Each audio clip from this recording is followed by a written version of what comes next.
ناظرین، ہماری ویڈیو کا عنوان ہے خاموش بیٹی اور مجبور باپ۔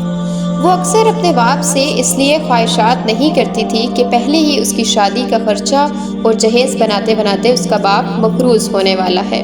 منگنی کے بعد اکثر لڑکے والے آتے رہتے تھے اور مہمان نوازی کرتے کرتے اس کی ماں تھک چکی تھی، مگر پھر بھی خالی جیب کے ساتھ مسکراہٹ چہرے پر سجائے ہر آنے والے کو اعلیٰ سے اعلیٰ کھانے کھلاتے اور خوش کر کے واپس بھیجتے۔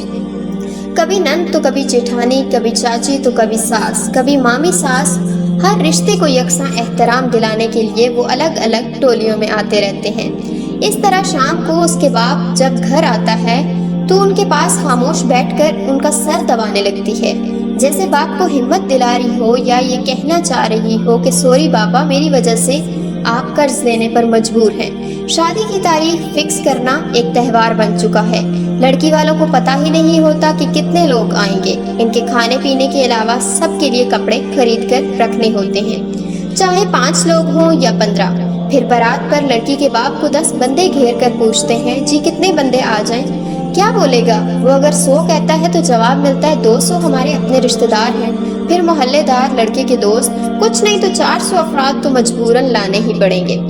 اب اگر لڑکی کا باپ کیا کہے آگے سے، مت لانا، میرے پاس پیسے نہیں ہیں، وہ آخر کیا کہے؟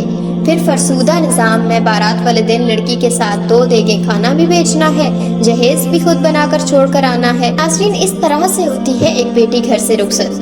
اب اس سے آگے سسرال میں کیا مول ہوتا ہے یہ اکثر ہم سنتے ہی رہتے ہیں۔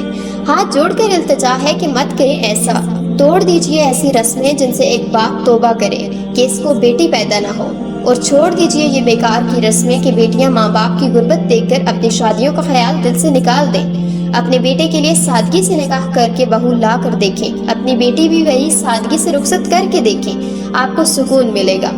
آپ کو اور آپ کی اطلاع کے لیے عرض ہے کہ یہ بیٹیاں حضرت فاطمہ رضی اللہ کی طرح لاڈلی نہیں ہیں، نہ یہ بیٹے حضرت علی رضی اللہ جتنے محترم ہیں، اور آنے والی نسل کی زندگیاں آسان بنائیے۔ لڑکوں سے میں یہ کہتی ہوں کہ جہیز مت لیں اور اپنی ہونے والی بیوی پر ترس کھائیں، جو کل کو تمہارے حالات خراب دیکھ کر اتنی ہی پریشان ہوتی ہے جتنے آج تمہاری بیوی پریشان ہے۔ اللہ پاک نے تمہیں مرد پیدا کیا ہے، تم آ کر اپنی بیوی کو خوشیاں خرید کر دینا تمہارا فرض ہے۔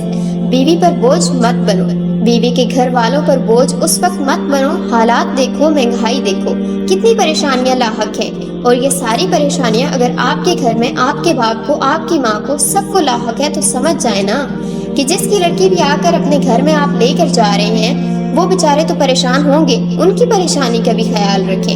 یہی ہمارا مذہب ہمیں اجازت دیتا ہے اور اسی چیز کا وہ سبق دیتا ہے۔ تو خدارا اس لعنت سے خود بھی بچیں، دوسروں کا بھی خیال رکھیں، اور لوگوں کو اجاڑ کر ان کی بیٹیاں اپنے گھر نہ لائیں۔ میں امید کرتی ہوں کہ ہماری آج کی ویڈیو آپ کو ضرور پسند آئی ہوگی۔ اگر ویڈیو پسند آئی ہے تو اس کو لائک کیجئے، شیئر کیجئے اور کامنٹ ضرور کیجئے۔ ہمیں دیجیے اگلی ویڈیو تک اجازت، تب تک کے لیے فی امان اللہ۔